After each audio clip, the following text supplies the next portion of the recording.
Hi and welcome back to Classic MGB. Now today we have ventured a long way north from our Wiltshire base. We're in Darlington, or Croft Circuit to be precise, for MGFest North. It's, I think, the first event in the north, and it's really well attended. There's loads and loads of MGs. I hope you can hear me because the PA is going on in the background. There's cars on the track. There's a hell of a lot to do, so we haven't got a minute to lose.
Now, it's great to see so many MGs here, from the really old T-types to the MGB, to the MGF and MG Motor. But MG Motor is a relatively new register, and I'm with the chairman of the MG Motor Register, John Watson. John, tell me what's the history of the MG Motor register? Yeah, prior to that, Graham, we had two registers, the 635 register, which was for the early Longbridge cars, the early Chinese-made cars.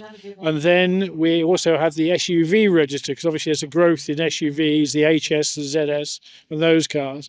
And with all the new models coming along, it's made sense to merge them together. So the Car Club AGM and Council meeting last October, nearly 12 months ago now, it was voted that we delete the SUV register and the 635 and form a new register, the MG Motor register, and so we can get them both together and grow things for there with all the new range models coming out from MG.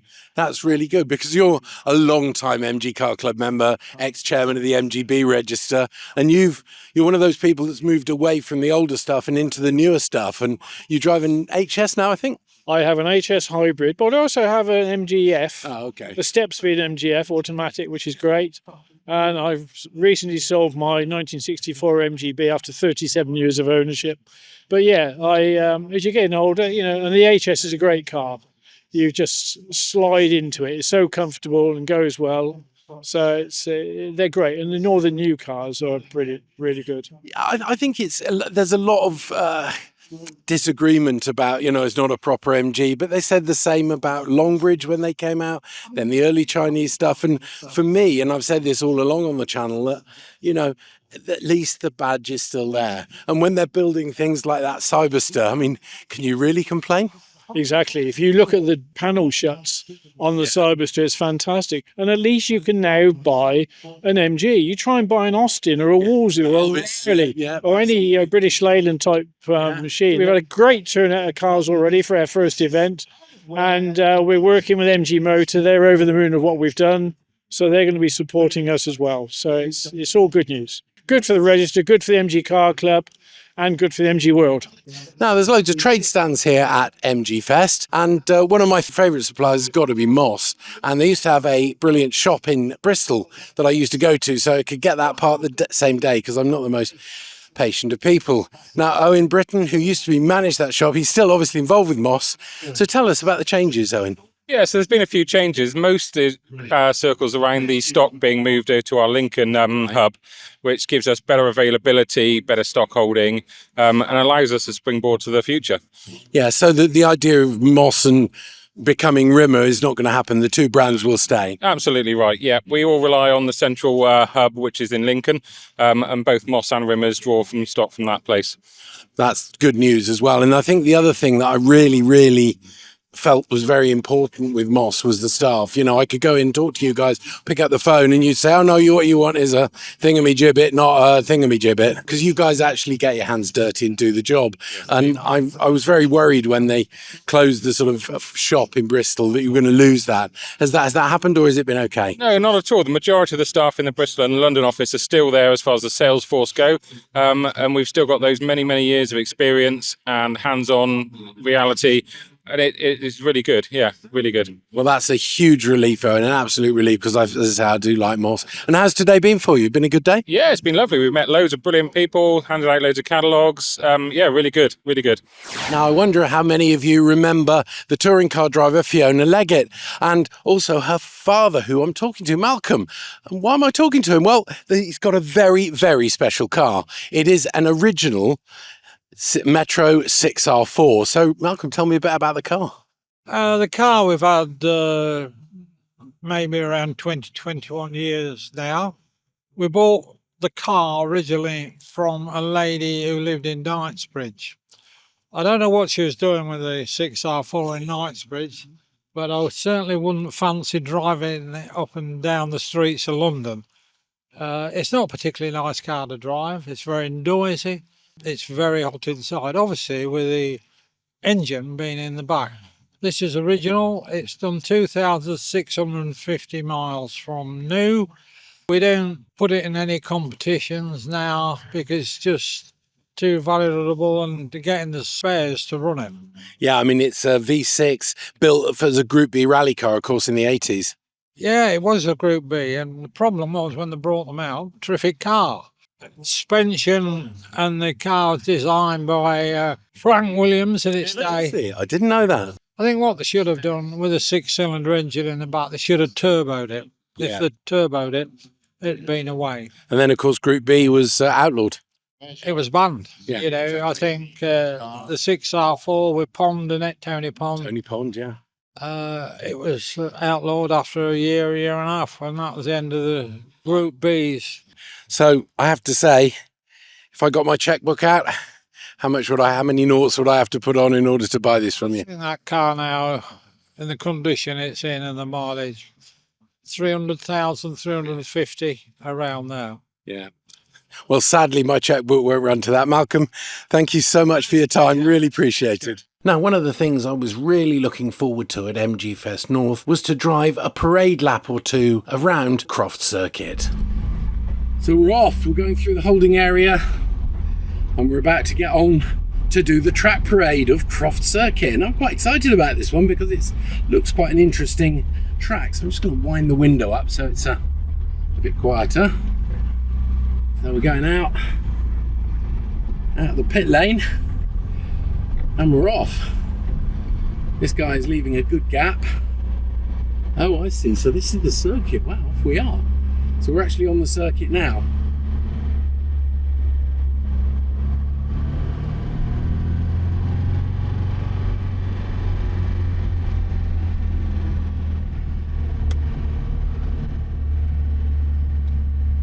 Wow, that's quite a tight opening last turn. So this must be the start-finish straight that we're going down now past the pits.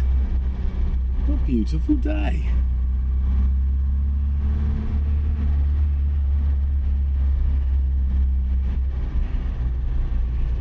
Oh, that's nice. All the marshals waving their flags, look.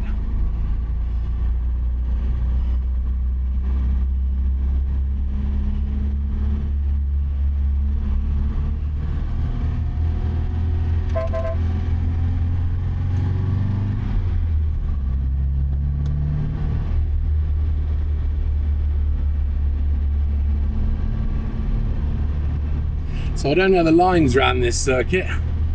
So it's all a little bit of a wiggle woggle, if you like. So this is obviously quite a tight braking area.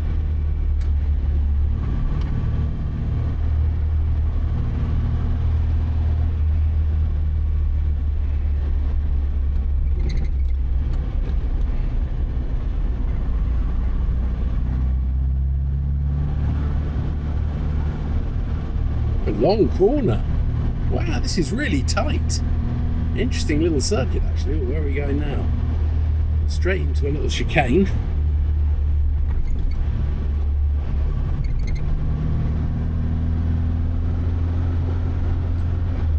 And down quite a long straight by the looks of things. So we've sort of done a long loop. And now motorhomes. So not quite sure where we are now. I've got a feeling we might be at the section that Nicola's at. I'm not sure, but we'll see. So we're still going really well.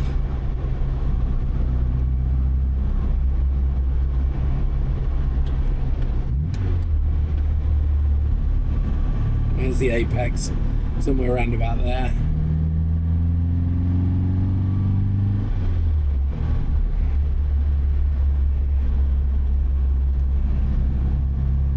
Don't know the lines here. Don't even know which way the circuit goes, so we're just got to kind of watch the other cars and see which way they go. It's slowing down now.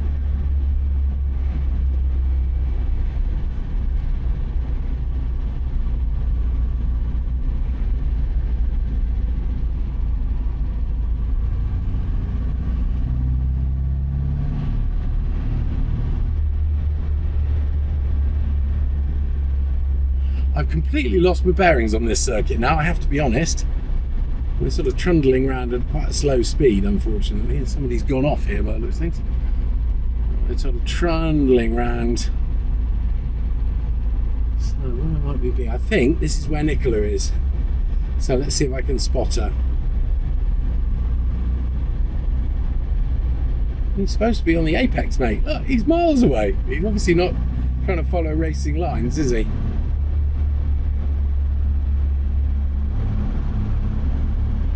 There's Nicola, I can see her there.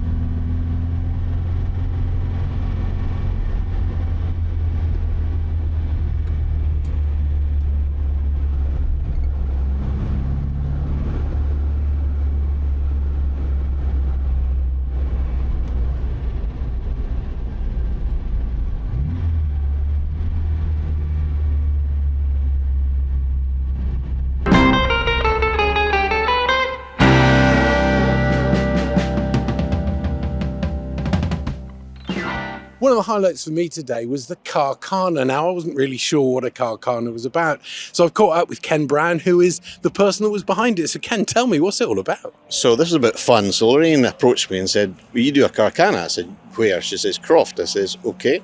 How much fun do you want? She goes, I want lots of fun and for people to enjoy that. I said, okay. So 40 years ago with the Scottish MG Car Club, we did a lot of auto testing. Right. But this is not auto testing, this is not auto solos, this is just fun. Yeah. So I asked a few people, what do you want to do? And they came up with ideas. And I thought, oh, I could be more wicked, but more evil. And I had a few twists into this. So the thing is, it's a split, whenever you do this, between a skill test and maybe a time test. Okay. And there's supposed to be a 50-50. That's the basis. So you have both. So we started off with the first test, and it's to judge from a distance how close two poles are, and then drive through and see how close you are. So what is your distance perception? So that was the first one. The second one was a bit different. So we put a marker on the tyre and asked people to drive forward so the wheel does 3 full revolutions. Oh, I bet that's tricky. Now you can't see it. No, of course not. So unless you've actually measured the diameter of your tyre and then can judge that distance going along, it's pure guesswork. So we then had to go for the parking in the garage, the forward and reverse. But the great thing about the small cones is you can't see them at the end of the bonnet. You can see them on approach, and then... So it's like a curb rather than... You're coming up to that point there. And we practiced this on Friday once we set it up because I wasn't too sure. So that's why we had a little bit of gap between doing the in and out the garages before we started the slalom nonsense. Okay. So 4 different slaloms. And of course, the first one we started was blindfold. What, the driver was blindfolded? Driver was blindfolded, and then the next one was a little bit twist on that, and that was just flags, picking up flags from a cone, Right. picking up flags from the next cone, going around the cone, and then handing them to the driver, which he now had to go up and stop and replace the cones. Oh, so right. a little bit of coordination there. Then of course it was time for a bit of school fun, and everybody loves an egg and spoon race.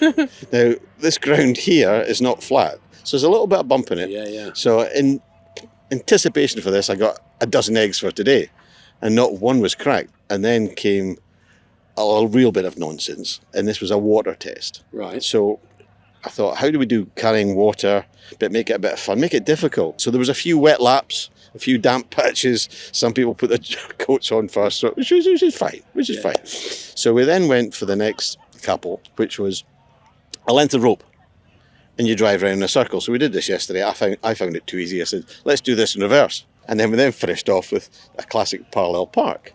But I tell you what, the thing I really liked about all of this was it's very rare that you can have a competition that you've got like a 1930s car and almost a brand new car if you wanted to. Absolutely. I spent the whole morning actually going around all the registers and trying to get a car from each register to show to people how much fun you can actually have. But it was great. And of course, Jeff was there in his 1931. Yeah, Brilliant. Yeah, I mean, I have to say it was one of the highlights for me of the arena, and it must have taken a lot of organising. So, Ken, thank you so much for doing that. Really appreciate it. And long may it continue. Thank you. Cheers. Cheers. Well, we're getting towards the end of the day, and we're competing with the PA in one corner, the racing in another corner, and the music in the marquee. But we're going to struggle on. Lorraine Noble-Thompson, for people that don't know, is the chairman of the MG Car Club, and I think probably one of the instigators of this event. Tell us, how's it been? It's been a very good partnership with Croft Track. It's a lovely track. It's a club racing track, and that's what people want to come and watch as well. But with the relaxed atmosphere of the festival, the music, and a little bit of fun with the Carcana in the arena, as well as interviewing a lot of the drivers, because drivers love to talk about their cars. Yeah, I got caught. Yeah. So we've been trying to put every mix that people love into the pot. Yeah. And I think we've succeeded. Yeah, I have to say, I mean, I did MGLive 2 years ago, whenever it was, and I found that very disparate. And Silverstone wasn't a great venue, and it was also hugely expensive, as I understand. So this looks like an ideal venue, although a number of people were sort of whinging it was a long way north. But actually, you must be very pleased with the number of people that have turned up, and actually, at the end of the whingers didn't really affect things. No, well, somebody that lives in Scotland, it's not too far south. Well, exactly, that's true, yeah. But there'll never be an ideal spot for somebody, and we try and like to move it around the country. We had a lot of people up north, a lot of members that wanted to have something up north, and here we are. Yeah. Yes, we still have some southern people that say it's a bit too far and there'd be dragons, but let's see where MGFest 26 goes.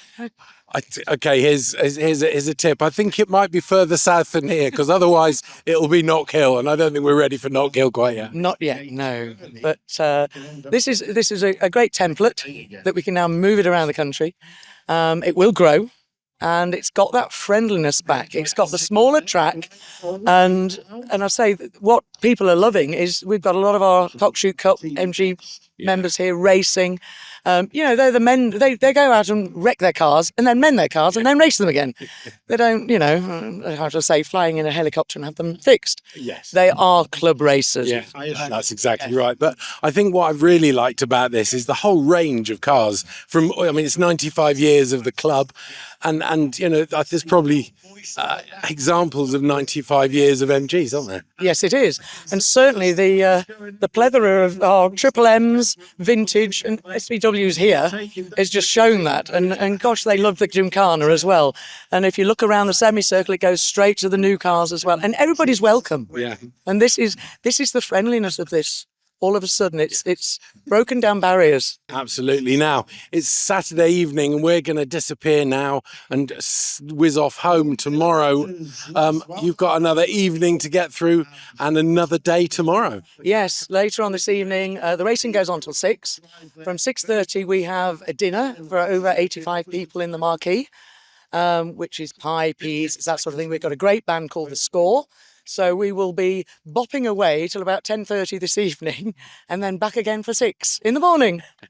And then tomorrow night you'll collapse and do nothing. Knowing you, you'll be at Kimber House first thing Monday morning. Nearly. But no, I've got to pack away Sunday and then take everything home and then back to Kimber House. But yeah, Noel Linford from the Tyne Tees chairman as well. We've worked well together and there's a lot of volunteers that have helped. Yeah, I've noticed. I mean, there's no shortage of volunteers, which is great. For the Yellow Army. Yeah, The Orange Army. definitely the Yellow Army. Well, Lorraine, on behalf of the whole MG community, thank you so much for organising this. I mean, I don't think anybody realises just how much work it is. I do follow your social media posts, so I know how much work you're doing. So thank you very much, and long may it continue. Thank you very much, and thank you for being here, and to everybody that came. Well, it's nearly the end of the day. The racing is still going on. As you can see, cars have definitely thinned out behind me, but what a fantastic day. You know, the Carcana, the displays, the racing, which we didn't even get a chance to look at, but people tell me it was really good. What a fantastic day. As I said to Lorraine, I really, really hope this continues, and a really big thank you to all the people, Lorraine and the whole team, for putting this event on. It really was worth it. If you've enjoyed the video, please give it a like, give it a share, and consider subscribing to the channel, because all that stuff helps people that like our content get it more readily. As always, many thanks for watching, and take care.